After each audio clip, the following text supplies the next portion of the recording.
தூக்கி எடுத்தீரே, சமாதான காரணரே. என்னை தூக்கி தூக்கி எடுத்தீரே, சர்வ வல்லவரே. என்னை தூக்கி தூக்கி எடுத்தீரே, சமாதான காரணரே. சிலுவையில் அந்த போரிலே இயேசு நீரே மரித்து போனீரே. சிலுவையில் அந்த போரிலே இயேசு நீரே மரித்து போனீரே. ஆனால் உயிரோடு எழுந்தீரே, அந்த எதிரியை ஜெயித்தீரே. ஆனால் உயிரோடு எழுந்தீரே, அந்த எதிரி. கரங்களை தட்டி சொல்லுவோம். ஹல்லேலூயா, ஹல்லேலூயா, ஹல்லேலூயா, ஹல்லேலூயா, ஹல்லேலூயா, ஹல்லேலூயா, ஹல்லேலூயா, ஹல்லேலூயா. என்னை தூக்கி தூக்கி எடுத்தீரே, சர்வ வல்லவரே. என்னை தூக்கி தூக்கி எடுத்தீரே, சமாதான காரணரே. என்னை தூக்கி தூக்கி எடுத்தீரே, சர்வ வல்லவரே. என்னை தூக்கி தூக்கி எடுத்தீரே, சமாதான காரணரே. கரங்களை உயர்த்தி நாங்கள் சொல்லுவோம். ஆண்டவரே உங்களுக்கு நன்றி சுவாமி. என்னை பாவத்தில் இருந்து தூக்கி எடுத்தீர் ஆண்டவரே. ஆண்டவரே நோய்களில் இருந்து தூக்கி எடுத்தீர் ஆண்டவரே. எல்லோரும் தேவனை துதியுங்க. ஹல்லேலூயா. அது தெய்வீக பிரசன்னம் ஆண்டவரே. இந்த இடத்தை ஆட்கொள்ளட்டும் சுவாமி. ஆண்டவரே உங்களுக்கு நன்றி நன்றி நன்றி நன்றி நன்றி நன்றி நன்றி சுவாமி. ஆண்டவரே என்னை தூக்கி எடுத்தீர் ஆண்டவரே. ஹல்லேலூயா, ஹல்லேலூயா, ஹல்லேலூயா, ஹல்லேலூயா. எல்லோரும் கரங்களை உயர்த்தி சொல்லுங்க. ஹல்லேலூயா, ஹல்லேலூயா, ஹல்லேலூயா, ஹல்லேலூயா. சொல்லுங்க ஆண்டவரே, என்னை நீங்க தூக்கி தூக்கி எடுத்திருக்கிறீங்க ஆண்டவரே. பாவத்தின் பிடியில் இருந்து என்னை தூக்கி எடுத்திருக்கிறீங்க. வறுமையில இருந்து என்னை தூக்கி எடுத்திருக்கிறீங்க ஆண்டவரே. வியாதியில இருந்து என்னை தூக்கி எடுத்திருக்கிறீங்க ஆண்டவரே. ரட்சிக்கப்பட்டு ஆண்டவரே, பாவத்தின் பிடியில் இருந்த ஆண்டவரே, ரட்சிப்பை தந்து என்னை தூக்கி எடுத்திருக்கிறாங்க. நாங்க உணர்ந்தவர்களா எங்களுடைய இருதயத்திலே கரங்களை வைத்து சொல்லுவோமா? என்னை தூக்கி தூக்கி எடுத்தீரே, சர்வ வல்லவரே. என்னை தூக்கி தூக்கி எடுத்தீரே, சமாதான காரணரே. ரட்சிக்கப்பட்டாய் என்பதற்கு அர்த்தம் என்னை அவர் மீட்டு எடுத்திருக்கிறார், தூக்கி எடுத்திருக்கிறார். சொந்த பிள்ளையாக, சொந்த மகனாக எங்களை அவர் தூக்கி எடுத்திருக்கிறார். இன்னொரு பாடலை பாடி தேவனை நாங்கள் ஆராதிக்கிறோம் உற்சாகத்தோடு.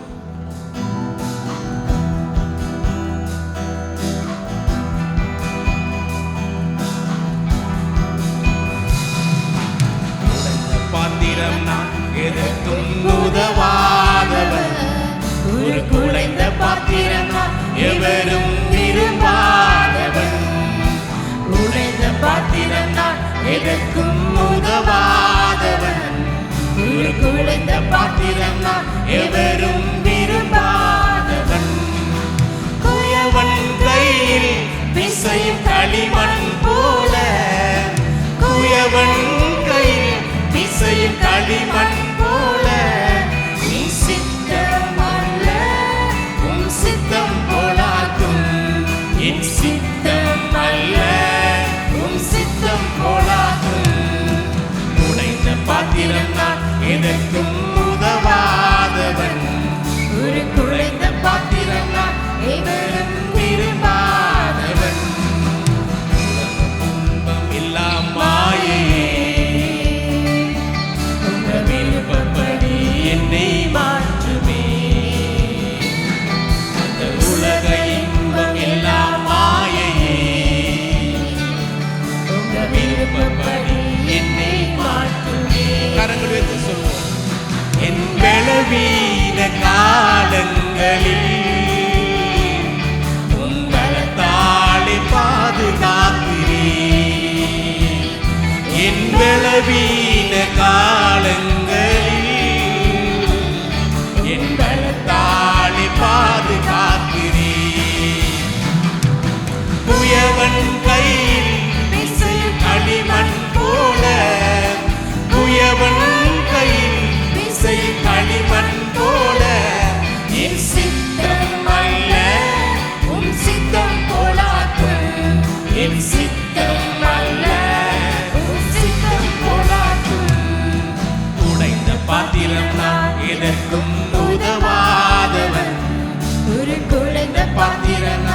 எவரும் விரும்பாதவன். என்னை அறிந்த மனிதர் மறந்து போகலாம், கிருபையின் மேல் என்றும் இருக்குமே. என்னை அறிந்த மனிதர் மறந்து போகலாம், கிருபையின் மேல் என்றும் இருக்குமே. என் அக்கிரமங்களை சிலுவையில் சுமந்தீர், அபிஷேகத்தாலே மூழ்க நனைத்திட்டீர். என் அக்கிரமங்களை சிலுவையில் சுமந்தீர், அபிஷேகத்தாலே மூழ்க நனைத்திட்டீர். குயவன் கையில் பிசையும் களிமண் போல, குயவன் கையில் பிசையும் களிமண் போல, என் சித்தம் அல்ல உம் சித்தம் போலாக்கும். என் சித்தம் அல்ல உம் சித்தம் போலாக்கும். உலக பாத்திரம் நான், உலகிற்கு ஒளியாதவன். தேவ ஆலய பாத்திரம் நான், உம்மை விட்டு பிரியாதவன். உலக பாத்திரம் நான், உலகிற்கு ஒளியாதவன். ஒரு குழந்தை பாத்திரம் நான், எவரும் விரும்பாதவன். குயவன் கையில் பிசையும் களிமண் போல, குயவன் கையில் பிசையும் களிமண் போல, என் சித்தம் அல்ல உம் சித்தம் போலாக்கும். என் சித்தம் அல்ல உம் சித்தம் போலாக்கும்.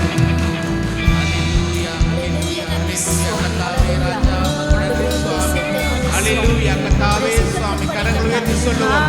ஆண்டவரே ராஜா சுவாமி, குயவன் கையில் இருக்கிற களிமண்ணாக நான் இருக்கிறேன். ஆண்டவரே, என்னை எடுத்து நீங்கள் பாவியாதவரே சுவாமி. ஆண்டவரே, உங்களுக்கு நன்றி சுவாமி. ஹல்லேலூயா, ஹல்லேலூயா, ஹல்லேலூயா. இயேசுவே ராஜா, உங்களுக்கு நன்றி சுவாமி. நாங்கள் ஒவ்வொருவரும் சொல்லுவோம் ஆண்டவரே.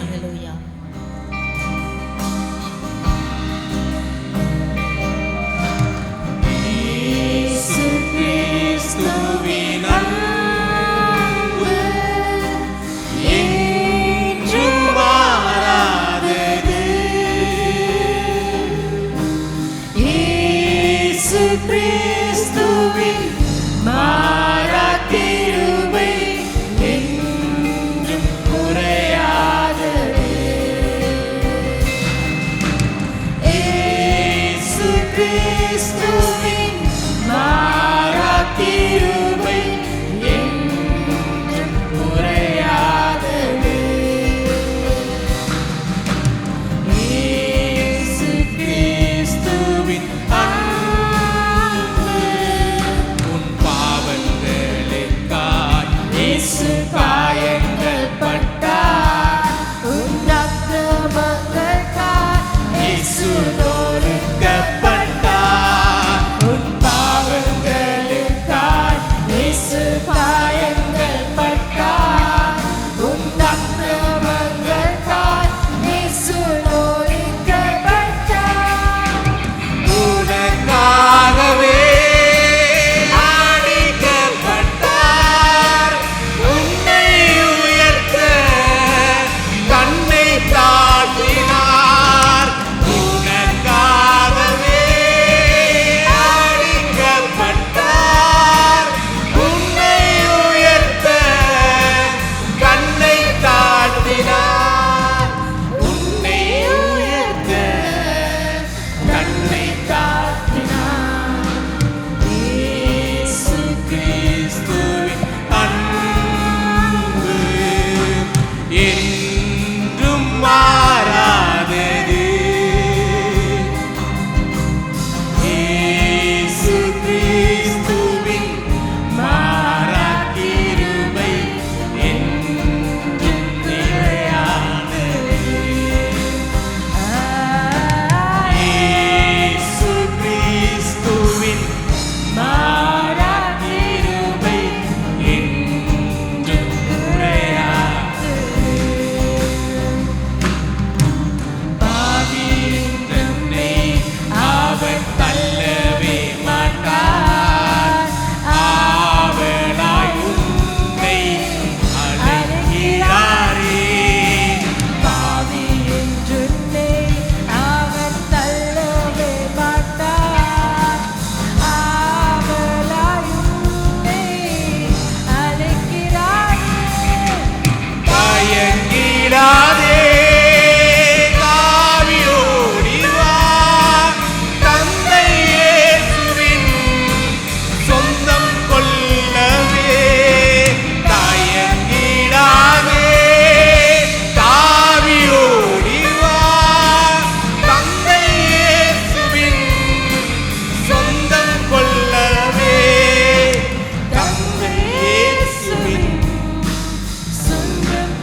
இயேசுவின் அன்பு.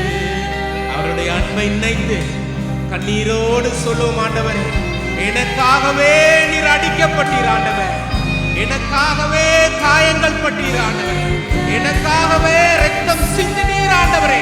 அதை நான் மறப்பேனோ, அதை நான் மறப்பேனோ ஆண்டவரே. ஆண்டவரே உமது கிருபை எனக்கு தந்திருக்கிறீங்க. அல்லேலூயா அல்லேலூயா லார்ட் ஜீசஸ். அந்த சிலுவையின் பாடுகளை நினைத்து நாங்கள் ஆண்டவருக்கு நன்றி செலுத்துவோமாக. கர்த்தாவே நீர் எனக்காக உம்முடைய அன்பை வெளிப்படுத்தி எனக்காக செய்த சகல நன்மைகளுக்காக நன்றி செலுத்துவோமாக. ஹல்லேலூயா. யாவருமாக கரங்களை உயர்த்தி ஆண்டவரை துதியுங்கள். ஹல்லேலூயா. கர்த்தாவே நீர் எனக்காக செய்த சுவாமி அந்த கிருபைக்காக நன்றி செலுத்துகிறோம். நீர் பட்ட பாடுகளுக்காக நன்றி செலுத்துகிறோம். கர்த்தாவே சுவாமி எனக்காக நீர் மரித்து சுவாமி உயிர்த்ததுக்காக நன்றி செலுத்துகிறோம். யாவருமாக வாய்களை திறந்து ஆண்டவரை நன்றி செலுத்துவோமா. ஹல்லேலூயா. கர்த்தருடைய அந்த கிருபைக்காக நன்றி செலுத்துவோம். ஹல்லேலூயா. அப்பா அம்மை துதிக்கிறோம் ஆண்டவரை, சோத்தரிக்கிறோம் ராஜா, துதிக்கிறோம் ஆண்டவரை, சோத்தரிக்கிறோம் அப்பா சுவாமி. இந்த வேளையில சுவாமி உடைய கிருபைக்காக நன்றி செலுத்துகிறோம் ஆண்டவரே. அப்பா உடைய அந்த சுவாமி அந்த அன்புள்ள கருத்தினாலே நீர் என்னை சுவாமி சுத்திகரித்ததுக்காக நன்றி செலுத்துகிறோம் ஆண்டவரே. சுவாமி என்னுடைய பாவத்துக்காக மரித்ததுக்காக நன்றி ஆண்டவரே. என்னுடைய பாவ நிவாரண பலிக்காக சுவாமி நீர் தாமே உடைய சிலுவையில சுவாமி சுமந்து கொண்டு சுவாமி எனக்காக ரத்தம் சிந்தினீர் ஆண்டவரே. சுவாமி ஹல்லேலூயா ஹல்லேலூயா. நான் துதிக்கிறேன் ஸ்தோத்தரிக்கிறேன் ராஜா, நன்றி செலுத்துகிறோம். நன்றி பிதாவே. ஹல்லேலூயா ஹல்லேலூயா. உங்களுக்கு முன்பதாக ஒரு வாசனத்தை நான் வாசிக்க விரும்புகிறேன். நாங்கள் எங்களுடைய கவனத்துக்கு நாங்கள் எடுத்துக்கொள்வோமாக. நான் உங்களுக்கு ஒப்புவித்ததை கர்த்தரிடத்தில் பெற்றுக்கொண்டேன். என்னவெனில் கர்த்தராகிய இயேசு நாம் காட்டிக் கொடுக்கப்பட்ட அந்த ராத்திரியிலே அப்பத்தை எடுத்து ஸ்தோத்திரம் பண்ணி அதை பிட்டு நீங்கள் வாங்கி புசியுங்கள், இது உங்களுக்காக பிற்கப்படுகிற என்னுடைய சரீரமாய் இருக்கிறது, என்னை நினைவு கூறும்படி இதை செய்யுங்கள் என்றார். போஜனம் பண்ணின பின்பு அவர் அந்தபடியே பாத்திரத்தையும் எடுத்து, இந்த பாத்திரம் என் இரத்தத்தினால் ஆகிய புதிய உடன்படிக்கையாய் இருக்கிறது, நீங்கள் இதை பானம் பண்ணும் போதெல்லாம் என்னை நினைவு கூறும்படி இதை செய்யுங்கள் என்றார். ஆகையால் நீங்கள் இந்த அப்பத்தை புசித்து இந்த பாத்திரத்தில் பானம் பண்ணும் போதெல்லாம் கர்த்தர் வரும் அளவும் அவருடைய மரணத்தை தெரிவிக்கிறீர்கள். ஹல்லேலூயா. ஆண்டவருக்கு நாங்கள் நன்றி செலுத்துவோம். ஆண்டவர் அவர் வரும் அளவு அவருடைய மரணத்தை அறிவிக்கத்தக்கதாக ஒரு சாட்சிக்காரர்களாக கர்த்தர் தாமே எங்களை அழைத்திருக்கிறார். ஹல்லேலூயா. கர்த்தாவே இந்த வேளையில சுவாமி உடைய அன்பின் கரங்களுக்கு நீர் கொடுத்த அந்த மாம்பெரும் பாக்கியத்துக்காக நன்றி செலுத்துகிறோம். சுவாமி இந்த அப்பம் இந்த பானம் உடைய அன்பின் கரங்களுக்கு நான் அர்ப்பணிக்கிறேன். அப்பா சுவாமி நாங்கள் இதில் கலந்து கொள்ளும் பொழுது சுவாமி உடைய அந்த உடன்படிக்கை நினைவு கூறி சுவாமி உடைய பிள்ளைகளாக நாங்கள் மனம் திரும்பினவர்களாக உம்மண்டில் வந்து சுவாமி இதில் கலந்து கொள்ளத்தக்கதான ஆசீர்வாதத்தை நீர் எங்களுக்கு தருவீராக. கர்த்தாவே உடைய அன்பின் கரம் அர்ப்பணிக்கிறோம். இயேசுவின் நாமத்தினால் கேட்கிறோம் நல்ல பிதாவே. ஆமேன் ஆமேன். நன்றி. அவருமா அமர்ந்து நாங்கள் ஜெபத்திலே உங்களுடைய இந்த நற்கருணை ஆராதனை நாங்கள் கலந்து கொள்வோமாக. இயேசு கிறிஸ்துவை உங்களுடைய சொந்த இரட்சகராக நீங்கள் ஏற்றுக்கொண்டிருக்கிறதா என்றால் உங்களுக்கு இதில் கலந்து கொள்ள முடியும். இன்னும் நீங்கள் இயேசுவை உங்களுடைய சொந்த இரட்சகராக உங்களுடைய வாழ்க்கையை ஏற்றுக்கொள்ளாவிட்டால் என்றால் நீங்கள் மனம் திரும்பினவர்களாக அவருக்கு உங்களுடைய இருதயத்துக்கு அழைத்து நீங்கள் இதில் கலந்து கொள்ளும்படியாக நாங்கள் கேட்டுக்கொள்ள விரும்புகிறோம்.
நல்லது.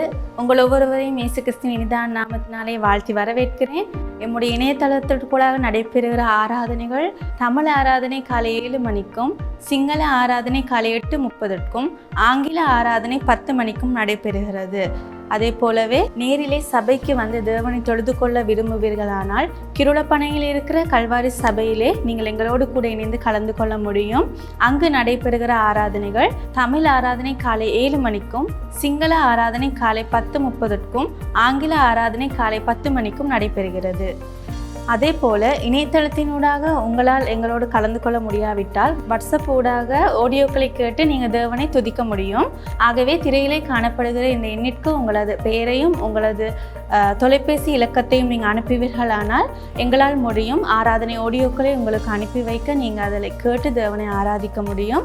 அதே போலவே உங்களுக்கு ஜெப தேவைகள் எதுவும் தேவையாயின், ஆலோசனைகள் தேவையாயின் இந்த வாட்ஸ்அப் இலக்கத்திற்கு உங்களால் அழைக்க முடியும்.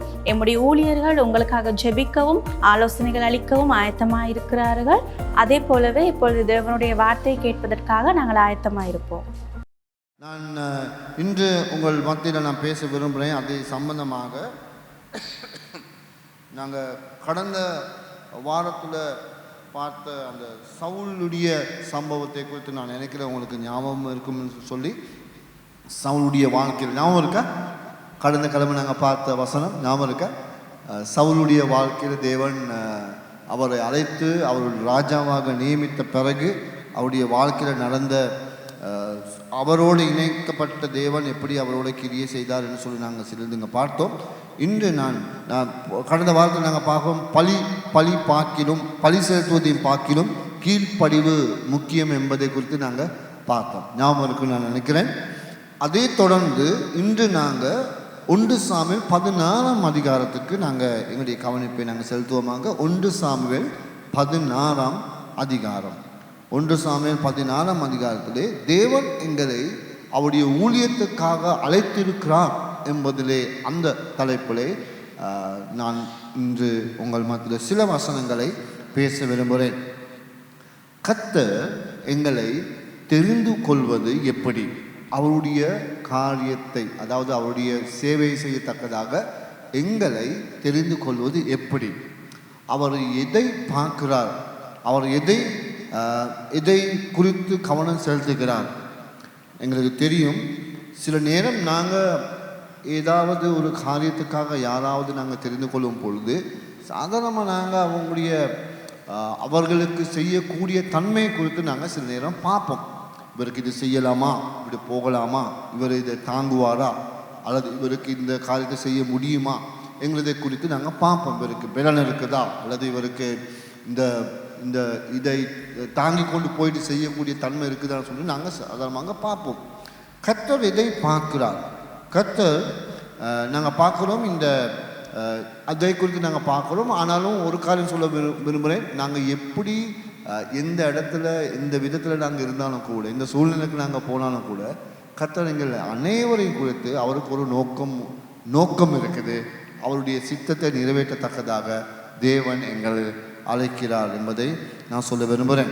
ஆகவே இந்த 16ஆம் அதிகாரத்துக்கு 1 சாமுவேல் 16ஆம் அதிகாரத்துக்கு வரும்போது அங்கே பார்க்குற சம்பவம் என்னன்னு சொன்னால், சவுல் ராஜாவை ஆண்டவர் நிராகரித்தார். அதாவது அவர் ராஜா பதவியில் இருந்து அவரை நிராகரித்து அதுக்கு பிறகு நடக்கிறதான சம்பவத்தை குறித்து நாங்கள் பார்க்குறோம்.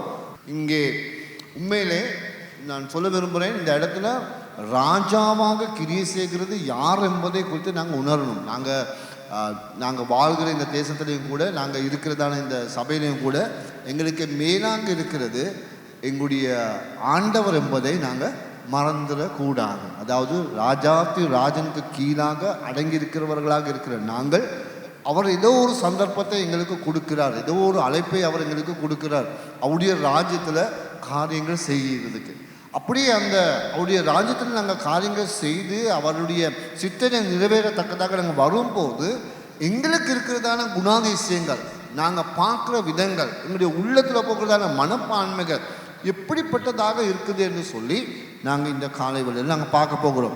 ஆகவே நாங்கள் 16ஆம் அதிகாரத்தில் முதல் 2 வசனத்தை நாங்கள் வாசிப்போமாக. கர்த்தர் சாமுவேலை நோக்கி, இஸ்ரவேலின் மேல் ராஜாவாய் இராதபடிக்கு நான் புறக்கணித்து தள்ளின சவுலுக்காக நீ எந்த மட்டும் துக்கித்து கொண்டிருப்பாய்? நீ உன் கொம்பை தைலத்தால் நிரப்பிக்கொண்டு வா. பெத்லகேமனாகிய ஈசாயினிடத்திற்கு உன்னை அனுப்புவேன். அவன் குமாரரில் ஒருவனை நான் ராஜாவாக தெரிந்து கொண்டேன் என்றார். அதற்கு சாமுவேல், நான் எப்படி போவேன்? சவுல் இதை கேள்விப்பட்டால் என்னை கொன்று போடுவானே என்றார். அதற்கு கர்த்தர், நீர் ஒரு காளையை கையோடே கொண்டு போய் கர்த்தருக்கு பலியிட வந்தேன் என்று சொல்லி ஈசாயை பதிவிருந்துக்கு அழைப்பாயாக. அப்பொழுது நீ செய்ய வேண்டியதை நான் உனக்கு அறிவிப்பேன். நான் உனக்கு சொல்லுகிறவனை எனக்காக அபிஷேகம் பண்ணுவாயாக என்றார். ஆமென். இப்போ பாருங்க, இந்த இடத்துல நல்ல தெளிவாக சொல்லப்படுகிறது. ஆண்டவர் சொல்லுகிறார், சவுல் ராஜாவை அவர் புறக்கணித்து பெத்லேமி என்கிறதான அந்த இடத்துல ஈசா என்கிறதான அந்த குடும்பத்தால் ஒருவனை ஆண்டவர் தெரிந்து கொண்டிருக்கிறார் என்கிறதை குறித்து சொல்லப்படுகிறது. அதாவது மனித பார்வையில், மனித உலகத்தில் தேவன் சில நேரம் நாங்கள், அதாவது இவன் அரசனாக இருக்கிறான், இப்போ சவுல்ராஜ் அரசனாக இருக்கிறார், அவருடைய ஆளுகை காலகட்டத்திலையும் கூட அதுக்கு மேலாக தேவனுடைய ஆளுகை தன்மை உள்ளது என்பதை இங்கே தேவன் நினைவு காமிக்கிறார்.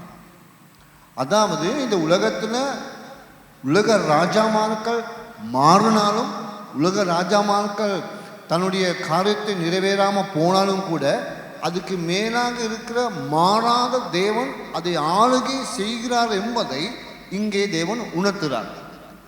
நாங்கள் எங்களுடைய குடும்பத்தாக இருக்கலாம், அல்லது எங்களுடைய நடத்தை சம்பந்தமாக இருக்கலாம். நாங்கள் ஒரே ஒரு காரியம் நினைவில் வைத்துக்கொள்ள வேண்டிய ஒரு விஷயம் என்னென்னு சொன்னால், எல்லாற்றுக்கும் மேலாக தேவன் ஒருவர் எங்களை ஆளுகை செய்கிறதுக்கு இருக்கிறார் என்பதை நாங்கள் மறந்துடக்கூடாது. ஹல்லேலூயா. தேவன் எல்லாற்றுக்கும் மேலாக இருக்கிறார் என்பதை நாங்கள் மறந்துடக்கூடாது. நாங்கள் ராஜாக்களாக இருந்தாலும், நாங்கள் ஊழியக்காரங்களாக இருந்தாலும், அழைக்கப்பட்டவர்களாக இருந்தாலும், ஒரு குடும்பத்தாக இருக்கலாம், நீங்கள் ஒரு அப்பாவாக இருக்கலாம், ஒரு அம்மாவாக இருக்கலாம், அது ஒரு சகோதரனாக இருக்கலாம், சகோதரியாக இருக்கலாம், ஏதாவது ஒரு தகுதி, ஒரு அந்தஸ்தில் நீங்கள் வாழ்ந்து கொண்டு இருக்கிறதா இருக்கலாம், வசதியில் நீங்கள் வாழ்ந்து கொண்டு இருக்கிறதா இருக்கலாம், அதிகாரத்தோடு நீங்கள் வாழ்ந்து கொண்டு இருக்கிறதா இருக்கலாம். அப்படி இருந்தாலும் கூட நாங்கள் தெரிந்து கொள்ள வேண்டிய விஷயம், ராஜாதி ராஜனாகிய தேவன் எங்களை ஆளுகை செய்கிறார் என்பதை நாங்கள் மறந்துடக்கூடாது. ஹல்லேலூயா. அவர் எல்லாவற்றுக்கும் மேலாக இருக்கிறார் என்பதை நாங்கள் மறந்துடக்கூடாது. அதாவது உலக காரியங்களை நடத்துவதற்காக அவருக்கு ஒரு திட்டம் உள்ளது என்பதை குறித்தும் நாங்கள் மறந்துடக்கூடாது. சில நேரத்தில் இந்த பார்வையில் நாங்கள் பார்த்தால் என்றால், அவர் ஒரு குடும்பத்தை நியமிக்கிறாரு. இந்த குடும்பத்திலிருந்து ஒருவரை நான் தெரிந்து கொள்ள போகிறேன், ராஜாவாக மாறத்தக்கதாக அபிஷேகம் பண்ணுன்னு சொல்லி சாமுவேலை அழைத்து கொண்டு தேவன் அங்கே அனுப்புகிறார். அப்படி பார்த்தால் என்றால் தேவனுடைய கண்கள் பாருங்களேன். இப்போ தேவன் சவுல் ராஜாவை எடுத்து கொண்ட பிறகு, சவுல் ராஜா இங்கே அவருடைய சித்தத்தை நிறைவேறாமல் இருக்கும் பொழுது தேவன் இப்பொழுது, ஐயோ நான் இப்பொழுது நான் என்ன செய்ய போகிறேன், இவன் என்னுடைய நம்பிக்கையற்றவனாக இவன் மாறி போயிட்டானே, நான் சொன்னதை செய்யாமல் இவன் போயிட்டானே என்று சொல்லி தேவன் தவிக்கிறதோ குழம்புறதோ ஒன்றுமே கிடையாது. தேவனுக்கு ஒரு சித்தம் உண்டு. அவருடைய தேசத்தில் அல்லது இந்த உலகத்தில் அவருக்காக காரியம் செய்யத்தக்கதாக, ஒருவனை நியமிக்கத்தக்கதாக தேவனுக்கு ஒரு சித்தம் உண்டு. ஆகவே எங்களுடைய குடும்பங்களுக்கு மேலாக நாங்கள் பார்த்தால் என்றால், குடும்பங்களை குறித்தும் கூட தேவனுடைய கவனிப்பு உள்ளது என்பதை நாங்கள் சொல்ல விரும்புகிறோம். எங்களுடைய குடும்பத்துக்கு மேலாகவும் கர்த்தர் ராஜா என்பதை எத்தனை பேர் விசுவாசிக்கிறீங்க? ஆமென். ஹல்லேலூயா. உங்களுடைய குடும்பத்துக்கு மேலாக கர்த்தர் ராஜாவாக இருக்கிறார். ஹல்லேலூயா. ஒவ்வொரு குடும்பங்களை குறித்து தேவனுக்கு ஒரு அக்கறை உண்டு. அவர் கவனம் செலுத்தி கொண்டு இருக்கிறார். அதிலே ஒருவனை இங்கே தெரிந்து கொள்கிறார். அப்போ பாருங்க, இங்கே 2ஆம் வசனத்தை நீங்கள் பாருங்க. இப்போ தேவன் தாமே ஒருவனை தெரிந்து கொள்ளும் போது இருந்தவருக்கு, அதாவது இருக்கிற அபிஷேகம் பெற்றவருக்கு என்ன வருது? இவர் சொல்லுகிறார், அதற்கு சாமுவேல், நான் எப்படி போவேன்? சவுல் இதை கேள்விப்பட்டால் என்னை அவன் என்ன செய்வான்? என்ன செய்வான்? என்னை கொன்று போட்டுவானே. அப்போ பாருங்களேன், இப்ப இப்ப சவுல் ராஜாவுடைய புத்தி அல்லது அவருடைய சிந்தனை, அவருடைய மனசு போகிறதான போக்கை குறித்து சாமுவேல் இங்கே சரியான ஒரு வெளிப்படுத்தலை தருகிறார். சாதாரணமாக இதை இவர் கேள்விப்பட்டால் என்றால், ஆண்டவர் அபிஷேகம் பண்ணப்பட்டு அல்லது தேவன் தெரிந்து கொண்டவனாக இருந்தாலும் கூட அவன் என்னை கொண்டு போடுவான். இவன் ஒரு ஆசாரியனாக இருந்தாலும் கூட அவன் அதையும் பார்க்காமல் என்னை கொண்டு போடுவான் என்று சொல்லி இவர் சாமுவேல் இங்கே சொல்லுகிறார். அப்படி என்றால் என்ன நடந்திருக்குது? இங்கே என்ன நடந்திருக்குது?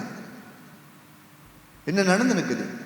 தேவனுடைய அரசியல் அல்லது தேவனுடைய ஆள்கை தன்மைக்கு மீறி உலக அரசியல் இங்கே கிரியை செய்கிறதான விதங்கள், உலக உலக உலக சிந்தனை அல்லது உலக பார்வை கிரியை செய்கிறதான ஒரு காரியத்தை குறித்து நாங்கள் பார்க்கிறோம். தேவன் ஒருவரை அழைக்கிறார், தேவன் இனி ஒருவரையும் அழைக்கிறார். அல்லேலூயா. அப்ப தேவன் என்னை அழைக்கும் பொழுது இனி ஒருவரை தேவன் அழைத்தால் என்றால் எனக்கு என்ன நடக்கும்? எனக்கு கொஞ்சம் கசப்பு, எனக்கு கொஞ்சம் அதை தாங்க இயலாது, எனக்கு கொஞ்சம் அதை பார்த்து கொண்டு இருக்க இயலாது, எனக்கு கொஞ்சம் அது பொறுத்து கொண்டு போக இயலாது. இன்னும் தேவன் இன்னொருத்தரை என்ன எந்த ஸ்தானத்துக்கு அழைச்சிட்டாரே அப்படின்னு சொல்லி ஒரு ஆவேசம். யாருக்கு? அதுவும் அழைக்கப்பட்டவனுக்கு தான். அழைக்கப்பட்டவர்கள் போகிறதான போக்கை பார்த்தால் என்றால் கர்த்தருடைய இருதயத்துக்கு ஏற்ற போல போறாங்களா, உலக பார்வைக்கு போகிறது போல போறாங்களாங்கிறத குறித்து நாங்கள் சிந்திக்க வேண்டியதாக இருக்குது. எதுக்கு இந்த எரிச்சல்? எதுக்கு இந்த கோபம்? எதுக்கு இந்த மாதிரி ஒரு பயம்? எதுக்கு இந்த பொறாமை? எதுக்கு இந்த கசப்பு? எதுக்கு இந்த வேதனை? எதுக்கு இது ஒரு தாக்கம்? இன்னொருவன் எழுப்பினான் என்றால் அது என்ன தாக்கம்? யாருக்கு தாக்கம்? மேலானவர் மேலே இருக்கிறாரே, அவர் தானே ஆளுகை செய்கிறாரு. அவருடைய சித்தம் இல்லை என்றால், அவர் எங்களுக்கு கரத்தை கொடுக்காவிட்டால், அவருடைய கிருபை எங்களுக்கு மேலாக இருக்காவிட்டால், அவருடைய கண்கள் எங்களுக்கு மேலாக இருக்காவிட்டால், அல்லது அவர் எங்களை தூக்கி சுமக்காவிட்டால் என்றால் எங்களுக்கு நிமிர்ந்து நிற்க முடியுமா? எங்களுக்கு ஏறி நிமிர்ந்து நிற்க முடியுமா? ஆளுகை செய்ய முடியுமா? பேசலாமா? காரியங்களை செய்யலாமா? அப்ப அவருக்கு எதிராக இவருடைய செயலை குறித்து பாருங்க. இங்கே சாமுவேல் நல்ல தெளிவாக சொல்லுகிறார், அவன் இதை கேள்விப்பட்டால் என்றால் என்னை கொன்று போடுவான். அப்படி என்றால் இந்த அரசன், அதாவது இந்த சவுல் ராஜாவுடைய எண்ணமே இப்போ மாறி இருக்குது. நாங்கள் எல்லாருமே கர்த்தருக்கு நல்ல அழகான ஒரு பாடலை நாங்கள் பாடினோம். கர்த்தர் நமக்காக எனக்காக அவர் தாழ்த்தப்பட்டார். எந்த அளவுக்கு அவர் தாழ்த்தப்பட்டார் என்று சொன்னார், அவருடைய சரீரத்தை கொடுக்கத்தக்கதாகவே தாழ்த்தப்பட்டார். பரியாசங்கள் அவருக்கு கேவலப்படுறதுக்கு அவர் என்னை தாழ்த்தப்பட்டவராக, அவர் என்னுக்கு உயிரை கொடுக்கத்தக்கதாக தன்னை தாழ்த்தினார் என்பதை நாங்கள் பாடினோம், நாங்கள் வாசிக்கிறோம். அப்படி இருக்கிற நாங்கள் எங்களுடைய உள்ளங்கள் எப்படிப்பட்டதாக இருக்குதுன்னு சொல்லி நாங்கள் கொஞ்சம் யோசித்து பார்க்கணும். எங்களுடைய உள்ளங்கள் எனக்கு இருக்கிறதான அந்த அதிகாரத்தை நான் எப்படி பயன்படுத்துகிறேன் குறித்து நான் கொஞ்சம் யோசித்து பார்க்கணும். அப்போ பாருங்க, அவர் சொல்லுகிறார் ஒரு உணாதிசயம், இவன் ஆவேசம் ஆகிடுவான், அல்லது இவன் வந்து என்னை கொன்று போட்டுருவான், அல்லது அவனுக்கு முன்பதாக சொல்ல முடியும் அப்படின்னு ஆண்டவர் சொல்லுகிறார். அப்படின்னா நீ ஒரு பழி செலுத்துறதுக்காக போயின்னு சொல்லி அப்புறம் இவங்க எல்லாம் போடுறாங்க. அப்படி போகும் பொழுது சாமுவேலை அங்கே பெத்லேகேமியா அந்த ஈசா அவங்களை ஏற்றுக்கொள்கிறாங்க. அந்த குடும்பத்தால் அவர் எல்லாத்தையும் அழைக்கிறார். 6ஆம் வசனம் 7ஆம் வசனம் பாருங்க. அவர்கள் வந்தபோது அவன் எலியாவை பார்த்த உடனே, கர்த்தரால் அபிஷேகம் பண்ணப்பட்டவன் இவன் தானாக்கும் என்றான். கர்த்தர் சாமுவேலை நோக்கி, நீ இவனுடைய முகத்தையும் இவனுடைய சரீர வளர்ச்சியையும் பார்க்க வேண்டாம், நான் இவனை புறக்கணித்தேன். மனுஷன் பார்க்கிறபடி நான் பாரேன். மனுஷன் முகத்தை பார்க்கிறான், கர்த்தரோ இருதயத்தை பார்க்கிறார் என்றார். ஹல்லேலூயா. ஹல்லேலூயா. இப்போ அங்கே முதலாவது ஈசாவுடைய வீட்டுக்கு போகும்பொழுது அவருடைய குமாரர்கள் என்னென்று அழைக்கிறார்கள். அழைக்கும் பொழுது 6ஆம் மாதம் எலியாப் அங்கே முன்பதாக வாரார். அவர் நல்ல உடம்புல நல்ல உயர்ந்தவராக இருக்கிறார், நல்ல பலன் உள்ளவராக இருக்கிறார், வீரம் இருக்குது, தாளந்து இருக்குது. அவரை பார்த்தாலே விளங்குது இவன்னா ராஜாவாக நியமிக்கத்தக்கதான அந்த அந்தஸ்து அந்த தகுதி எல்லாமே அவனுடைய உடல்லையே இருக்குது என்பதை இவர் பார்க்கிறார். மனித பார்வைக்கு பார்க்கிலும் தேவனுடைய பார்வை வித்தியாசமானது. உலகத்தில் இருக்கிறதான தகுதிகள், தாளந்துகள், திறமைகள், பலவிதமான சிந்தனை திட்டமிட்டு வேலை செய்கிறதான தன்மைகள், பல காரியங்கள் எங்களுடைய வாழ்க்கையில் இருக்கலாம். சில நேரம் அதை நாங்கள் நம்புவோம், இதை வைத்து தேவனுடைய சித்தத்தை எங்களுக்கு நிறைவேற்ற முடியும் என்று சொல்லி. சாமுவேல் அவன் ஆண்டவரோட தொடர்பு கொண்டவன், அல்லது ஆண்டவரோட அப்படி நெருங்கிய ஒரு தொடர்பு உள்ளவன். ஆனாலும் அவனுடைய பார்வையில் அவன் யோசிக்கிறான், இவன் தானோ ஆண்டவர் நியமித்தவன், பார்வைக்குனா அவன் சூப்பராக இருக்கிறான், நல்ல ஒரு காரியம் செய்யலாம் சொல்லி. 7ஆம் வசனம் ஆண்டவர் மிக முக்கியமாக சொல்ற, கர்த்தர் சாமுவேலை நோக்கி, நீ இவனுடைய முகத்தையும் இவனுடைய சரீரத்து வளர்ச்சியும் பார்க்க வேண்டாம், நான் இவனை புறக்கணித்தேன். மனுஷர் என்னது பார்க்கிறது படி நான் பாரேன். மனுஷன் முகத்தை பார்ப்பான், கர்த்தரோ இருதயத்தை பார்க்கிறார். ஹல்லேலூயா. ஆண்டவர் என்னத்தை பார்க்கிறார்? எங்களுடைய திறமைகளோ, எங்களுடைய தாளந்தங்களோ, எங்களுடைய உடல் பலனையோ, எங்களுக்கு இருக்கிறதான அந்தஸ்தோ, புகழோ, பெயரோ, ஃபெமிலி, அதாவது நாங்கள் வருகிறதான வரலாறோ, நாங்கள் எந்த பட்டியலிருந்து வருகிறோம், நல்ல பேர் இருக்குதா, இவனுக்கு நல்ல வசதி இருக்குதா என்கிறதை அவர் பார்க்கறது கிடையாது. ஹல்லேலூயா. அவர் பார்க்கறது என்னது? அவர் பார்க்கறது எங்களுடைய உள்ளத்தை. ஹல்லேலூயா. அவர் உள்ளத்தை பார்த்து எங்களை ஒவ்வொருத்தரையும் அவர் அழைக்கிறவராக இருக்கிறார். ஹல்லேலூயா. மனித மேன்மைகளோ, மனித பாராட்டுகளோ, மனித உயர்வுகளோ, மனித புகழோ, பலனோ, அந்தஸ்தோ, விதிங்கள் ஒன்றுமே அவருக்கு முன்பதாக எந்த ஒரு காரியமே, எந்த ஒரு பிரயோஜனமே கிடையாது. அவர் என்னத்தை பார்க்கிறார்? எங்களுடைய உள்ளத்தை பார்க்கிறார். ஹல்லேலூயா. என் உள்ளத்தை பார்த்து அவர் யோசிக்கிறார், இவன் சரீரத்தில் பலவீனமாக இருக்கிறான், இன்றைக்கு ஒன்றுமே செய்ய முடியாமல் இருக்குது, ஐயோ நான் இப்படி இருக்கு, எங்களுடைய குடும்பம் வந்து நீங்கள் யோசிக்கலாம், இன்றைக்கு எங்களுடைய குடும்பத்தை பாருங்களேன், ஐயோ நாங்கள் பலவீனமாக இருக்கிறோமோ, நாங்கள் செய்கிற காரியங்களை எல்லாமே சரிவர மாட்டேங்குதே, என்னுடைய வியாபாரத்தில் இன்னும் முன்னேற்றம் இல்லையே, நான் பொருளாதார வீழ்ச்சியில் இருக்கிறேன், ஏழையாக இருக்கிறேனே, எதுவுமே என்னுடைய வாழ்க்கையில் ஒன்றும் சரிவர மாட்டேங்குது, எனக்கு மன திருப்தியாக இருக்கிற என்னுடைய உடலும் கூட அவரோட பலன் இல்லாமல் போகுது, நான் சில நேரத்தில் நோய்பாடோடு நான் போகிறேனே அப்படின்னு கொஞ்சம் நாங்கள் யோசிக்கலாம். அப்படின்னு மன வெறுப்போடு நீங்கள் நேரத்தில் அமர்ந்திருக்கலாம். சில வாலிபர்கள் தன்னுடைய வாழ்க்கையில பிறந்த காலத்தை கொண்டு தன்னுடைய வாழ்க்கையில் சில நேரம் தன்னை குறித்து ஒரு கசப்பு தன்னுடைய வாழ்க்கையில, எது என்னுடைய வாழ்க்கையில் சரி வருது, எப்படி சரி வருது, ஒன்றுமே சரி வர மாட்டேங்குது அப்படின்னு நாங்கள் சில நேரத்தில் நாங்கள் யோசிக்கலாம். சில நேரம் என்னுடைய வாழ்க்கையில் உடஞ்சி போயிருக்கலாம், ஐயோ எனக்கு என்ன ஒன்றுமே செய்ய முடியாது, அவனை போல எனக்கு ஒன்றும் செய்ய முடியாது அப்படின்னு கொஞ்சம் நாங்கள் யோசிக்கலாம். அந்த அளவுக்கு என்னுடைய பிள்ளைகள் இல்லைன்னு சொல்லி பெற்றோர்கள் இன்னைக்கு தவித்து கொண்டு இருக்கலாம். ஆனால் நான் உங்களுக்கு சொல்ல விரும்புகிறேன், கர்த்தர் எங்களுடைய வெளியரங்கமான தோட்டத்தை பார்க்கறது இல்லை, அவர் எங்களுடைய உள்ளத்தை பார்க்கிறவராக இருக்கிறார். ஹல்லேலூயா. அந்த உள்ளத்தை பார்க்கிற தேவன் இன்னைக்கு நீங்கள் பலவீனமாக இருந்தாலும் கூட அவருடைய நேசமான, அவருடைய பாசமான கரம் எங்களை தூக்கி சுமந்து வரும் என்பதை நான் விசுவாசிக்கிறேன். ஹல்லேலூயா. ஒரு எளிமையான, ஒரு தாழ்மையுள்ள, ஒரு நல்ல ஒரு மனப்பான்மையாக இருக்கிற நீங்கள் இருக்கிறதா இருந்தால் ஆண்டவர் சித்தத்தை நிறைவேற்றத்தக்கதாக உங்களுடைய உள்ளத்தை திறந்து கொடுக்கலாம். கர்த்தருக்கு என்னோடு இடைப்படலாம், கர்த்தருக்கு என்னோட கிரியை செய்யலாம் என்றதான உள்ளம் உங்களுடைய உள்ளத்தில் இருக்கிறதா என்றால் அதுவே போதும் அவருடைய மாபெரும் காரியங்களை செய்யத்தக்கதாக. ஹல்லேலூயா. அதுவே போதும் எங்களுடைய வாழ்க்கையில அவருடைய காலத்தில் இந்த உலகத்தில் செய்ய. ஆகவே தான் படிப்பு அறிவு ஒன்றுமே இல்லாதவர்கள், பலவீனர்கள் ஆண்டவர் தெரிந்து கொண்டு பலவான்களுடைய பலத்தை மாற்றத்தக்கதாக, அறிவாளர்களுடைய அறிவை மாற்றத்தக்கதாக அவர்கள் கூட இருந்து கர்த்தர் கிரியை செய்கிறார். ஹல்லேலூயா. தாராளமாக எங்களுடைய இருதயத்தை நாங்கள் திறந்து கொடுக்கிறதா என்றால் கர்த்தர் அந்த இருதயத்தை பார்க்கிறவராக இருக்கிறார். ஹல்லேலூயா.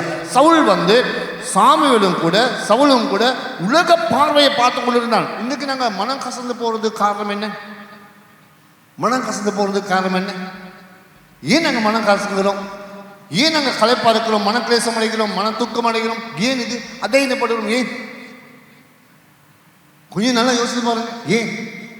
யாராவது கேட்கிறதா, இன்னும் சும்மா ஒரு மாதிரியா இருக்கீங்க, இன்னும் கொஞ்சம் உங்களுடைய உடம்பு கொஞ்சம் வர இப்படி போகுது, ஏதாவது பிரச்சனையா உங்களுக்கு சொன்னாலே போதும், எங்களுக்கு சொன்னாலே போதும்.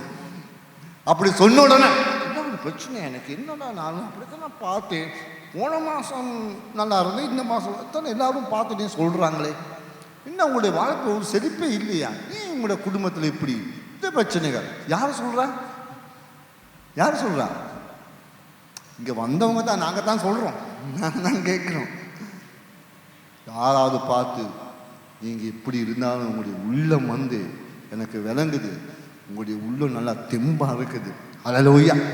நீங்கள் எந்த விதத்தையும் விழுந்து போகாத ஒரு உள்ளம் உங்களுக்கு யாருக்காவது அது விளங்குதா? இல்லையே. என்னது விளங்குது? உலக தோட்டத்தில் தான் இருக்கிறதா எல்லாமே விளங்கும். ஆண்டவர் சொல்லுறார், மனிதர்கள் பார்க்கறது போல் அல்ல, நான் உள்ளத்தை பார்க்குறேன். இந்த உள்ளம், உங்களுடைய உள்ளம் எப்படிப்பட்டதா இருக்குது? ஹல்லேலூயா. இந்த காலை வேளை எப்படி இருக்குது? கசப்பாக இருக்குதா, துக்கமாக இருக்குதா, வேதனையாக இருக்குதா? இல்லை, கர்த்தரை நான் விசுவாசிக்கிறேன், கர்த்தரை என்னை ஆளுகை செய்கிறார். என்ன துக்கங்கள் கவலைகள் வந்தாலும் கர்த்தர் என்னோடு இருக்கிறார். இந்த தனிமைகளை கர்த்தர் என்னோடு இருக்கிறார் என்ற நம்பிக்கை உங்களுடைய உள்ளத்தில் இருக்குதா? ஹல்லேலூயா. இன்னைக்கு யார் உங்களை நேசிக்கிறவங்க, உங்களோடு இருக்கிறவங்க, உற்றார் உறவினர்கள் உங்களை அப்படி மிதித்து தள்ளி ஒதுக்கி, அப்படி நீங்கள் இது செஞ்சிட்டீங்க அப்படி செஞ்சீங்கன்னா எல்லாரும் ஒதுக்கி உங்களை தனிமையாக்குற நிலைமைக்கு நீங்கள் தள்ளப்பட்டவராக இருக்கலாம் இந்த கால வேளையில். ஆனால் உங்களுடைய உள்ளத்தில் கர்த்தர் என்னோடு இருக்கிறாங்கிற நம்பிக்கை இருக்குதா? ஆமென். உன் தாய் கைவிட்டாலும் யார் கைவிட்டாலும் என்னோடு இருக்கிற தேவன் என்னோடு இருக்கிறார் என்பதை விசுவாசிக்கிறீங்களா? இந்த வானங்கள், பூமிகள், மலைகள், குண்டுகள் எல்லாம் அசைந்து போனாலும் என் தேவனுடைய கிருபை என் மேல் ஒரு நாளும் மாறாது என்பதை நீங்கள் விசுவாசிக்கிறீங்களா? அது உள்ளத்தில் உங்களுக்கு தெம்பா இருக்குதா? இந்த வார்த்தை நிறைஞ்சு இருக்குதா? என் கர்த்தர் ஜீவன் உள்ளவர், அவர் என்னோடு இருக்கிறார் என்பதை நீங்கள் விசுவாசிக்கிறீங்களா? அதுவே போதும். ஹல்லேலூயா. கர்த்தர் உங்களோடு இருந்து கிரியை செய்கிறார். ஹல்லேலூயா. கோடிக்கணக்கான ஜனங்கள் உங்களுக்கு விரோதமாக இருந்தாலும் கர்த்தர் என் பட்சத்தில் இருக்கும் பொழுது நான் யாருக்கு பயப்படேன் என்று தாவீது ராஜா சொல்லுகிறார். ஹல்லேலூயா. ஆகவே அந்த வார்த்தை நாங்கள் நினைத்து கொள்வோம். அப்புறம் இப்படி இங்கே நாங்கள் பார்க்குறோம், இந்த இடத்துல இப்படி அவர்கள் எல்லாத்தையும் இங்கே அனுப்புகிறார்கள். அப்புறம் அதுக்கு பிறகு ஈசா அபிநாதாவை அனுப்புகிறார், அது பிறகு ஷம்மாங்கிறது அனுப்புகிறார். இப்படியாக இந்த இடத்துல இருக்கிற எல்லாத்தையும் ஆண்டவர் பார்க்குற சாமியில் இந்த அந்த தைலத்தை எடுத்துக்கொண்டு பார்த்து கொண்டு இருக்கிறார். இப்படி ஒவ்வொருத்தரும் வரிசையாக மாறார்கள், வந்து நிற்கிறாங்க. ஆண்டவர் சொல்கிறார், இல்லை இவன் இல்லை அப்படின்னு சொல்லி 7 பேர் இங்கே வந்து நின்று போகிறாங்க. சரியா? 7 பேரும் இங்கே யாருமே இல்லையே. ஆண்டவர் முதலாவது சொன்னாரே, பெத்லெஹேம் போ, ஈசா வீட்டுக்கு போ, அங்கே போய் ஒருவனை நான் தெரிந்து கொண்டேன்னு சொல்லி சொன்னாரே, இங்கே யாருமே காமிக்க மாட்டேங்கிறான்னு சொல்லி 11ஆம் வசனத்தில் நாங்கள் பார்ப்போம். 11ஆம் வசனத்தை பாருங்க. அங்கே ஒரு திடீரென்று ஒரு அந்த இடத்துல ஒரு அதிர்ச்சி சாமுவேலுக்கு நடக்குது. என்ன அதிர்ச்சின்னு சொன்னா, ஆண்டவர் சொன்னது போல இங்கே இல்லையே, யாருமே இல்லையே, நான் பார்க்கறது போலவும் நான் பார்த்தாலும் கர்த்தர் அவரை புறக்கணிக்கிறாரே அப்படின்னு சொல்லி மனசுல ஒரு குழப்பம் உண்டாகுது. 11ஆம் வசனத்தை பாருங்க. உன் பிள்ளைகள் இவ்வளவு தானா என்று ஈசாயை கேட்டான். அதற்கு அவன், இன்னும் எல்லோருக்கும் இளையவன் ஒருவன் இருக்கிறான், அவன் ஆடுகளை மேய்த்து கொண்டிருக்கிறான் என்றான். அப்பொழுது சாமுவேல் ஈசாயை நோக்கி ஆள் அனுப்பி அவனை அழைப்பி, அவன் இங்கே வருமட்டும் நான் பந்தி இருக்க மாட்டேன் என்றான். எத்தனை பேருக்கு தீர்க்க தரிசனம் உரைக்கிற அனுபவங்கள் இருக்கு? சாமுவேல் வந்து ஒரு தீர்க்கதரிசி. உங்களுக்கு தெரியுமா? ஒரு 12-17 வயசுலே, சின்ன வயசுலே அவர் தீர்க்க தரிசனம் உரைத்தார். இஸ்ரவேல் ஜனங்களுக்கு, ஏலி ஆசாரிக்கு முன்பதாக தீர்க்க தரிசனம் உரைத்தார். இஸ்ரவேல் ஜனங்கள் தேவன் இப்படித்தான் செய்ய போறான்னு சொல்லி. அப்ப கொஞ்சம் யோசிப்போம், இந்த இடத்துல தீர்க்க தரிசனம் இருக்கிறதா என்றால் அது வந்து மறைமுகமாக இருக்கிற காரியங்களை எடுத்து சொல்லக்கூடிய தன்மை உண்டு. கொஞ்சம் யோசிப்போம். இந்த இடத்துல கொஞ்சம் யோசிக்க, நான் வந்து ஒரு தீர்க்கதாசி, சரியா? நான் இப்போ பாஸ்டர் இல்லை, நான் அவருக்கு தீர்க்கதாசி. சில ஜனங்களுக்கு அப்படி தீர்க்கதாசி சொல்லிக்கொண்டு நான் போகிறேன். அப்போ இங்கே போன உடனே நான் இப்படி சொல்லியிருக்கேன், ஈசாய், எனக்கு விளங்குது ஒரு குமாரனை நீ அனுப்பில்ல, அவன் அங்கே வயலில் இருக்கிறான். ஐயா மறந்துட்டேன் ஐயா, வயல் ஓட்டல் இருக்கானா, ஐயோ எப்படி சொல்லி அங்கே ஒரு அதிர்ச்சியான நிலைமை அவருக்கு கொண்டு வரலாம். அப்படித்தானே ஊழியக்காரங்கள் போய், இந்த ஊழியக்காரங்க அப்படித்தான் தனக்கு தனக்கு கர்த்தரை மகிமைப்படுத்துவதை பார்க்கிறோம், தன்னை மகிமைப்படுத்தத்தக்கதாக தன்னுடைய காரியங்கள் செய்கிறதான காரியங்கள் உண்டு, சாஸ்திரங்கள் சொல்கிறதான காரியங்கள் உண்டு. அப்போ அதுங்களுக்கு மயங்கி இன்னைக்கு ஜனங்கள் தன்னுடைய வாழ்க்கையில தேவனுடைய சித்தம் சரியா செய்ய முடியாத தன்மைக்கு அவர்கள் என்ன செய்வார்கள்னு சொன்னா, அவர்கள் பயந்து இன்னைக்கு தேவனை தேடுகிற அளவுக்கு வருவார்கள். இங்கே சாமுவேல் வந்து பெரிதான ஒரு தீர்க்கதரிசி, அப்படி இருந்தாலும் கூட அவருக்கு தெரியாத விஷயம் தெரியாது, தெரிஞ்சதை சொல்லலாம், தெரியாதத அது ஒரு ஆவிக்குரிய நிலைமைக்கு கொண்டு வந்து அங்கே காண்பிக்கிறதுக்கு ஒன்றும் அவர் செய்யறது கிடையாது. இங்கே பாருங்க, அவர் கேட்கிறாரு, ஒரு குமாரனை இவ்வளவுதான அவனுக்கு பிள்ளைகள் இருக்காங்க. அப்புறம் அங்கே பாருங்க, அவர் சொல்லுவார், இல்லை ஒருவன் இந்த இடத்துல நாங்கள் பார்க்கக்கூடாது, இப்படி பார்க்கக்கூடாது. அதாவது இங்கே நாங்கள் வந்து இந்த ஈசாவுக்கு தாவீது 8வது குமாரன். அப்படி என்றால் இவனுக்கு மறந்து இவன் இந்த வீட்டில் ஒன்றுமே செய்ய முடியாத நிலைமைக்கு இவன் இருக்கிறான், யாரும் அவனை கவனிப்பு இல்லை, யாருமே அவனை பார்க்கலன்னு சொல்லி நாங்கள் யோசிக்கக்கூடாது. அதாவது இந்த இடத்துல இவன் சாதாரணமாக அவன் வயலில் இருந்தான்னு சொன்னால் பெத்லேம் என்கிறதான அந்த ஊரில் நாங்கள் பார்க்குறோம். அங்கே பெத்லேம் என்கிறதான ஊரில் தான் அதிகமாக மிக மிக விலை மதிப்புள்ள ஆடுகள் இருந்தது. அப்போ ஈசாக்கை குறித்து நீங்கள் பார்க்கும்பொழுது, ஈசாவை குறித்து நாங்கள் பார்க்கும் பொழுது அவனுடைய அப்பா வந்து நாங்கள் பார்க்குறோம், ஈசாவுடைய அப்பா வந்து நாங்கள் பார்க்குறோம் ஓபேத். அப்போ ஒபேத்துடைய அப்பா வந்து போவாஸ். அவர்கள் வந்து நல்ல செழிப்பான நல்ல பண வசதி உள்ளவர்களாக வாழ்ந்தார்கள். போவாஸுக்கு அநேக காணிகள் உண்டு. நயோமி, ரூத் அவர்கள் எல்லாம் சேர்ந்து அவர்களுக்கு இருந்த காணிகளை வசதிகளாக எடுத்தவன் தான் போவாஸ். அப்போ அவனுடைய மகன் தான் நாங்கள் பார்க்குறோம் ஓபேத், அவனுடைய மகன் தான் ஈசா. அப்படி என்றால் இந்த பரம்பரையில் வருகிறதான சொத்து சொக்கம் எல்லாமே வைத்துக்கொண்டு இவங்க இருந்தார்கள். உங்கள் சாதாரணமாக ஒரு எளிய குடும்பத்தில் பிறந்து அப்படி இருந்தவர்கள் அல்ல. ஆகவே இந்த இடத்துல அவன் வந்து ஆடுகளை மேய்த்து கொண்டு இருக்கிறான் என்று சொல்லும் பொழுது அங்கே மிக இவங்களுக்கு ஆடுகளை மேய்க்கத்தக்கதான காரியங்கள் செய்யக்கூடிய தன்மை வசதி அற்றவர்களாக இருக்கவில்லை, அவங்க வசதியோடு தான் இருந்தார்கள். அப்படி இருக்கிற பொழுது இவன் இங்கே போய் காரியம் செய்வதாக தனக்கு இருக்கிறதான ஒரு காரியம் என்னன்னு சொன்னால், தன்னுடைய சொத்து அல்லது தனக்கு வருகிறதான அந்த வருமானத்தை இவன் கவனம் செலுத்திக் கொண்டிருக்கிறான். அங்கே ஆடு மேய்த்து கொண்டு இருக்கிறவனை குறித்து ஆண்டவர் அழைக்கிறாரு, நீ அவனை போய் கூப்பிட்டு வா, அவன் தான் தேவனுடைய ராஜ்யத்தில் அவருக்காக ராஜாவாக மாறப் போகிறான்னு சொல்லி தேவன் சொல்கிறார். ஏதோ ஒரு பக்கத்தில் நான் விசுவாசிக்கிறேன், தாவீது இங்கே இந்த ஈசாவுடைய இளைய மகனாக இருந்த தாவீது ஒரு பக்கத்தில் ஆடுகளை பார்க்கிறவனாக இருக்கிறவனை தேவன் தெரிந்து கொள்கிறார், அவருடைய ராஜ்யத்தில் ராஜாவாக உயர்த்தத்தக்கதாக. இது ஒரு பெரிய ஒரு காரியம் எங்களுடைய வாழ்க்கையில். பெரிய ஒரு காரியம் என்னன்னு சொன்னால் நம்ம செய்கிறதான தொழிலை பார்க்கிறோம், நாங்கள் செய்கிறதான காரியத்தை பார்க்கிறோம், நாங்கள் இருக்கிறதான நிலைமையை பார்க்கிறோம். கர்த்தருக்கு முடியும் அதிசயமான காரியங்கள் எங்களுடைய வாழ்க்கையில் எங்களுடைய குடும்பத்திலே கூட செய்யத்தக்கதாக. ஹல்லேலூயா. நாங்கள் சூழ்நிலை, ஐயோ இந்த சூழ்நிலை கர்த்தருக்கு எனக்கு என்னை எடுத்து பயன்படுத்தலாமா என்று சொல்லி நாங்கள் யோசிக்கலாம். எந்த சூழ்நிலை ஆகட்டும், எப்படிப்பட்டவர்களாக இருக்கலாம், நீங்கள் எந்த குடும்பத்தில் பிறந்தவராக இருக்கலாம், ஆனால் கர்த்தருக்கு எங்களை குறித்து உங்களை குறித்து ஒரு நோக்கம் உண்டு என்பதை நான் சொல்ல விரும்புகிறேன். ஹல்லேலூயா. எங்களுக்கு தெரியாது ஆண்டவர் யாரை எப்படி எந்த இடத்துல பயன்படுத்த போகிறோன்னு எங்களுக்கு தெரியாது. நாங்கள் சில நேரத்தில் யோசிப்போம், ஐயோ இந்த குடும்பம் அவ்வளோ சரியில்லையே, இந்த குடும்பம் அவ்வளோ சரியில்லையே, நான் பிறந்து வாழ்ந்த இடம் அவ்வளோ சரியில்லையே, நான் பழகிற சமுதாயம் அவ்வளோ சரியில்லையே, நாங்கள் போகிறதான போக்கு அவ்வளோ சரியில்லையே, எங்களுடைய எண்ணங்கள் அவ்வளோ சரியில்லையே. கர்த்தர் பாவிகளோடு இருந்து எங்களை அதிசயமாக பயன்படுத்துகிற தேவன் எங்களோடு இருந்து பயன்படுத்துகிறவர். ஹல்லேலூயா, ஹல்லேலூயா.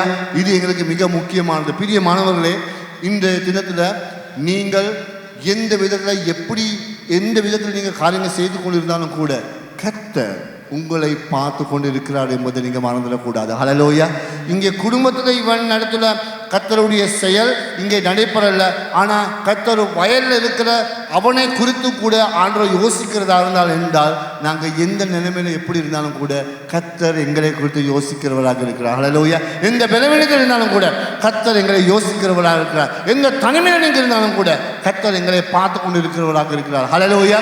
அந்த நம்பிக்கை எங்களுக்கு இருக்குதா என்பதை குறித்து நாங்கள் யோசிக்க வேண்டியது. அடுத்த முக்கியமான கருத்து இறுதியிலே 13ஆம் வசனம், மிக முக்கியமான ஒரு வசனம். அப்பொழுது சாமுவேல் தைலக்கொம்பை எடுத்து அவனை அவன் சகோதரர் நடுவிலே அபிஷேகம் பண்ணினான். அந்த நாள் முதற்கொண்டு கர்த்தருடைய ஆவியானவர் தாவீதின் மேல் வந்து இறங்கி இருந்தார். சாமுவேல் எழுந்து ராமாவுக்கு போய்விட்டான். ஆமென். இப்போ பாருங்க, இங்க இடத்துல ஆண்டவருடைய அபிஷேகம் வந்து யார் மேலே இறங்குது? யார் மேலே இறங்குது? தாவீது மேலே இறங்குது. சரியா? ஆண்டவருடைய அபிஷேகம் தாவீது மேல் இறங்கும் போது தாவீது என்ன செய்கிறார்? என்ன செய்கிறார்? இவர் எதுக்காக நியமிக்கிறார்? எதுக்காக நியமிக்கிறார்? ராஜாவாக நியமிக்கிறார். ஒரு சொல்லமே ஒரு 17 ஒரு 18 அந்த மாதிரி ஒரு 20 அந்த இடையில தான் இவரை நியமிக்கிறார். சரியா? இப்போ நீ தான் ராஜா என்று சொல்லி நியமித்து அபிஷேகத்தை கொடுத்து கொண்டு போகிறார். அபிஷேகம் கொடுத்து சாமுவேல் எங்கே போகிறாரு? வீட்டுக்கு போகிறாரு. அவருடைய ராமாயணத்தில் அவருடைய ஊருக்கு போகிறாரு. தாவீது எங்கே போயிருப்பார்?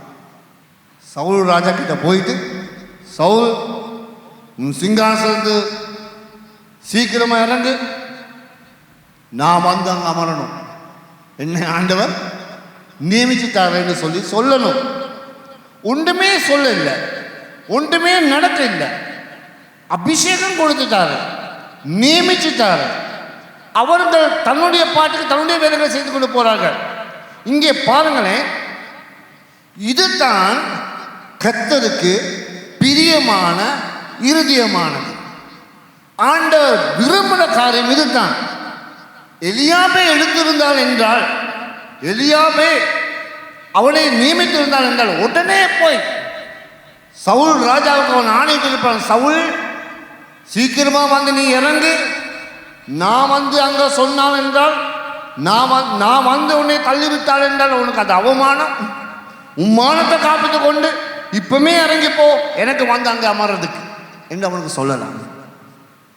ஒரு ஊழியக்காரனை இன்னொரு ஊழியக்காரனை நியமிக்கும் பொழுது நாங்கள் அந்த ஊழியத்தை தேவனுக்கு முன்பதாக எடுத்துக்கொள்ளும் பொழுது அது அந்த ஊழியத்துக்கு அவ்வளோ பெருசாக நாங்கள் துள்ளக்கூடாது.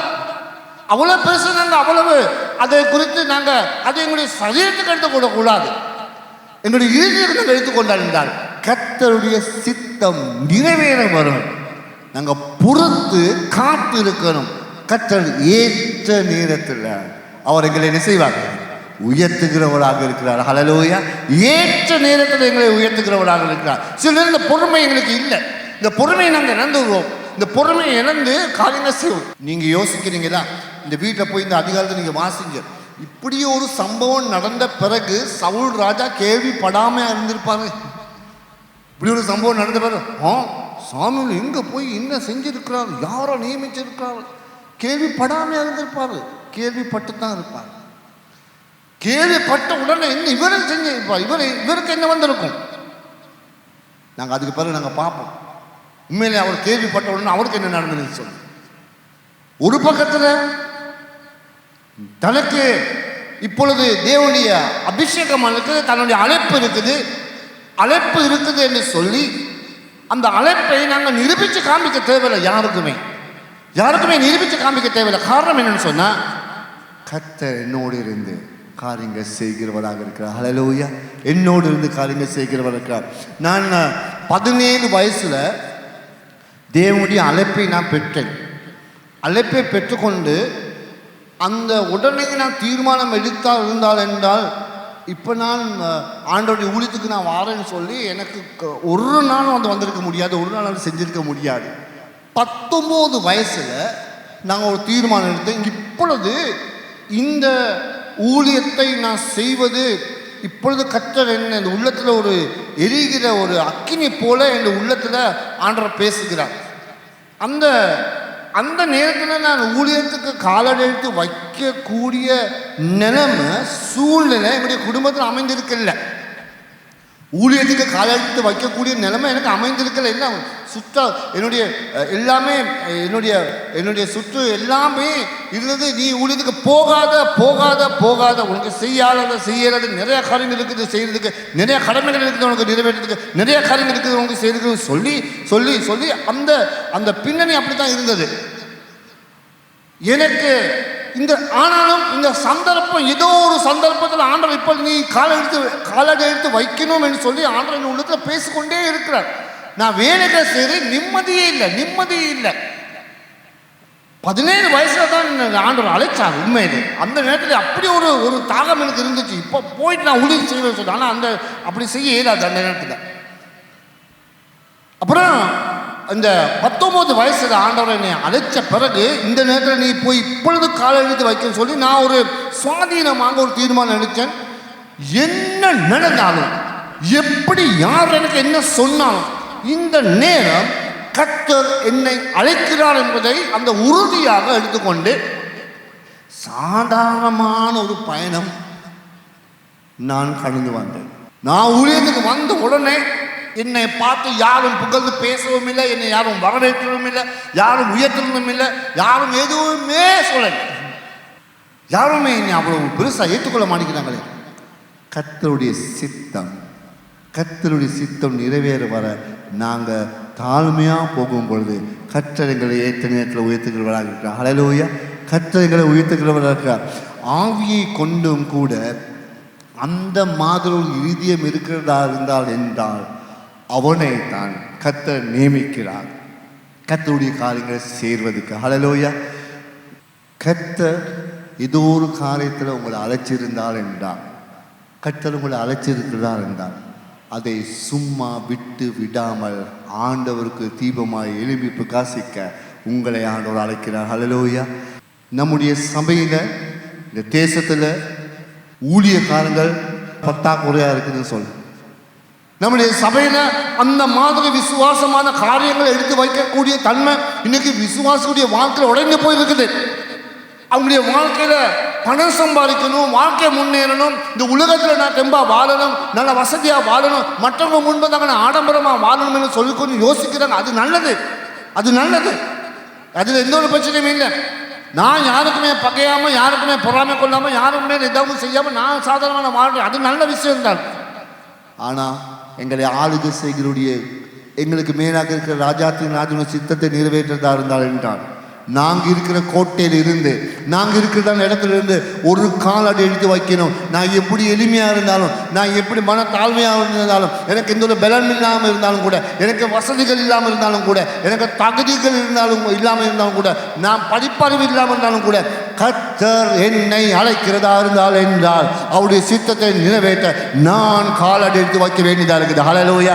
இந்த தேசத்தில் அழிவுக்கு போகிற ஜனங்களுக்காக, அவர்களுக்காக உயிரை கொடுக்கத்தக்கதாக, அவர்களுக்காக நாங்கள் பறந்து பேசத்தக்கதாக, அவர்களுக்காக ஜெபிக்கத்தக்கதாக நான் எழுப்பி நடக்க இருக்குது. ஹல்லேலூயா. ஆகவே ஆண்டவருடைய பார்வைக்கு ஏற்றது போல கர்த்தருடைய ஊழியத்தை நிறைவேற்றத்தக்கதாக, இந்த சபையை கட்டி எழுப்பத்தக்கதாக தேவனுடைய நாமத்தை நாங்கள் உயர்த்துவோம். ஹல்லேலூயா. ஒருவன் இயேசுவை அறியாமல் சாவுக்கு போனாள் என்றால் அவனுடைய ஆத்மா, அவனுடைய ஆவி எங்கே போகுது? நரகத்துக்கு போகுது. ஆகவே ஒருவன் இயேசுவை அறிந்து அவன் செத்தான் என்றால் அவனுடைய ஆவி பரலோகத்துக்கு போகுது. ஹல்லேலூயா. முடிஞ்ச அளவு தேவனுடைய சித்தத்தை நிறைவேற்ற தேவனுடைய அழைப்புக்கு நாங்கள் கீழ்ப்படிவோம். ஹல்லேலூயா. கர்த்தரை ஆசீர்வதிப்பாராக. நாங்கள் எளிமை நின்று நாங்கள் ஜெபம் பண்ணுவோம். என்னை அழைத்தவரே அவர் உண்மையுள்ளவராக இருக்கிறார். அவருக்கு நாங்கள் எங்களுடைய வாழ்க்கையை நாங்கள் அர்ப்பணிப்போமாக. இந்த காலை வழியில் முழுலத்தோடு யாவருமாக கரங்களை உயர்த்தி சொல்லுவோம். ஹல்லேலூயா. கர்த்தாவே, நான் என்னை தருகிறேன் நாங்கள் சுவாமி. ஹல்லேலூயா. என்னை அழைத்தவரே என்றுதாங்க பாடலை பாடுவோம். அழைத்தவரே, என்னை தொட்டவரே, நீர் இல்லாமல் நான் இல்லையே. என்னை அழைத்தவரே, என்னை தொட்டவரே, நீர் இல்லாமல் நான் இல்லையே. நான் வாழ்வது உங்க கிருபை, நான் வளர்வது உங்க கிருபை. இனி உயர்த்தி வைத்தீரே உம் கிருபையே. நான் வாழ்வது உங்க கிருபை, நான் வளர்வது உங்க கிருபை. இதை உயர்த்தி வைத்தீரே உம் கிருபையே. உங்க கிருபை வேண்டுமே, உங்க கிருபை போதுமே. உங்க கிருபை இல்லாம நான் ஒன்றுமில்லையே. உங்க கிருபை யாவருமாங்க கரங்களை உயர்த்தி சொல்லுவோமா? அப்பா, உடைய கிருபைக்காக நன்றி ஆண்டவரே சுவாமி. உடைய கிருபைனாலே சுவாமி நான் வாழ்ந்து கொள்ள போகிறேன். இல்லையே இயேசுவே, தனிமையில் அழுத போது பேச்சிட யாரும் இல்லை. தள்ளாடி நடந்த போது ஆகிட யாரும் இல்லை.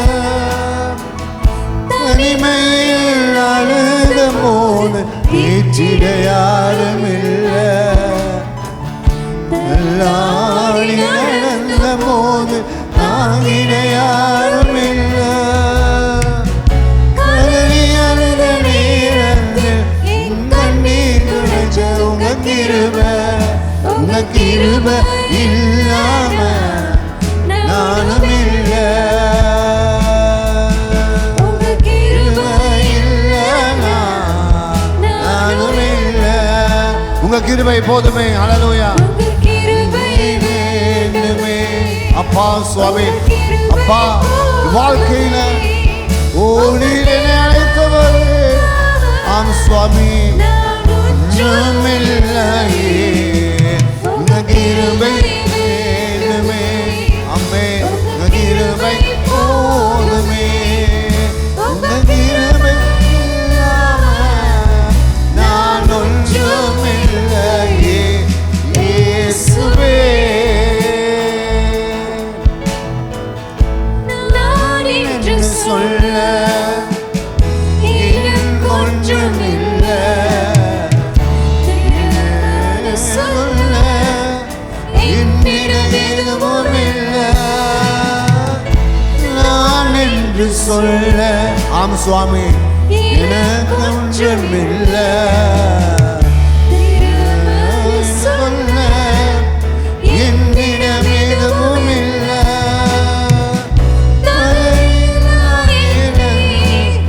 உயர்த்தினது உங்க கிருபை. உங்க கிருபை இல்லைனா நானும் இல்லை. உங்க கிருபை இல்லைனா நானும் இல்லை. ஹல்லேலூயா. யாவருமாக கிருபை வேண்டுமே. ஆம் சுவாமி, உங்க கிருபை போதுமே. உங்க கிருபை இல்லாம நான் ஒன்றுமில்லையே. உங்க கிருபை வேண்டுமே. உங்க கிருபை போதுமே. உங்க கிருபை இல்லாம நான் ஒன்றுமில்லையே. இயேசுவே. ஹல்லேலூயா, ஹல்லேலூயா. அப்பா சுவாமி, மே துதிக்கிறோம், மே உயர்த்துகிறோம். இயேசுவே, உம்முடைய நாமத்தை துதிக்கிறோம் அப்பா சுவாமி. ஹல்லேலூயா. இதோ எங்களுடைய வாழ்க்கையில் அதிசயமாக கிரியை செய்கிற எங்கள் பிதாவே, நாம் துதிக்கிறோம் ஆண்டவரே சுவாமி. ஹல்லேலூயா. என்னை அழைத்தவரே, நீர் உண்மை உள்ளவரே ஆண்டவரே சுவாமி. என்னை அழைத்தவரே சுவாமி மீது துதிக்கிறோம் ஆண்டவரே சுவாமி. அப்பா சுவாமி நீர் பேர் சொல்லி என்னை அழைத்தீரு, நன்றி செலுத்துகிறோம் ஆண்டவரே சுவாமி. ஹல்லேலூயா ஹல்லேலூயா, துதிக்கிறோம் ஆண்டவரே சுவாமி. ஹல்லேலூயா. ஆம் சுவாமி, ஹல்லேலூயா. தேவன் தாமே எங்களை அழைத்தார், அவர் எல்லாவற்றையும் பார்த்துக் கொள்வார். ஹல்லேலூயா. யாருக்காவது அதை குறித்து கவலைகள் விசுவாசத்தில் இருந்தால் என்றால் இப்பொழுது தேவன் தாமே உங்களை தொடுகிறவராக இருக்கிறார். ஹல்லேலூயா ஹல்லேலூயா. மனம் திறந்து ஆண்டவருக்கு ஊழியம் செய்வோம். ஹல்லேலூயா. மனம் திறந்து தேசத்தை கட்டியெழுப்புவோம். மனம் திறந்து தேவனுடைய நாமத்தை நாம ஒன்று சேர்ந்து இணைந்து தேவனுடைய நாமத்தை உயர்த்துவோமாக. ஹல்லேலூயா. சாத்தானை முறியடித்து தேவனுடைய நாமத்தை உயர்த்தக்கதாக தேவனுடைய மாபெரும் கிருபை எங்கள் மேல் ஊற்றுவதாக. சுவாமி, இந்த காலை வேளையில உம்மண்டே நாம் வருகிறோம் ஆண்டவரே சுவாமி. அப்பா சுவாமி, நீங்க உங்களுடைய ராஜ்யத்துல ஆள்கை செய்கிறவர், மாறாதவராக இருக்கிறீங்க சுவாமி. கர்த்தாவே, இந்த காலை வேளையில மண்டில் நாங்கள் வருகிறோம். நீர் எங்களை உம்முடைய சபைக்கு உம்முடைய ஊழியக்காரங்களாக ஏதாகிலும் ஒரு ஊழியம் செய்யத்தக்கதாக அழைத்திருக்கிறேன். நன்றி ஆண்டவரே சுவாமி. அது உம்முடைய கிருபை ஆண்டவரே சுவாமி. இது எங்களுடைய பலமோ எங்களுடைய ஞானமோ அறிவோ எங்களுக்கு என்று பாராட்டுறதுக்கு ஒன்றுமே இல்லை சுவாமி. அது உம்முடைய சுத்த கிருபை ஆண்டவரே. ஹல்லேலூயா. கர்த்தாவே, இந்த வேளையில சபையை நான் அர்ப்பணிக்கிறேன். இந்த வேளையில மனக்கவலையோடு மனவேதனையோடு உடைய சித்தத்தை நிறைவேற்ற முடியாத நிலைமையில் அவங்க தவித்துக் கொண்டிருக்கிறார் என்றால் உடைய கிருபை அவங்களே தாங்கட்டும். உடைய கிருபை அவங்களே தாங்கட்டும். உடைய வழிநடத்தல் அவங்களை சுவாமி தொடர்ந்து வழிநடத்தும்படியாக ஜெபிக்கிறோம் சுவாமி. உடைய அன்பின் கரங்கள் அர்ப்பணிக்கிறோம் இயேசுவின் நாமத்தில் ஒரு நல்ல பிதாவே, ஆமென். பொழுது தேவனுடைய கிருபையும் குமாரனுடைய அன்பு பாசமும் பரிசுத்த ஆவியானுடைய அந்த வழிநடத்தலும் இன்றும் என்றும் எப்பொழுதும் எங்களோடு இருப்பதாக. ஆமென் ஆமென்.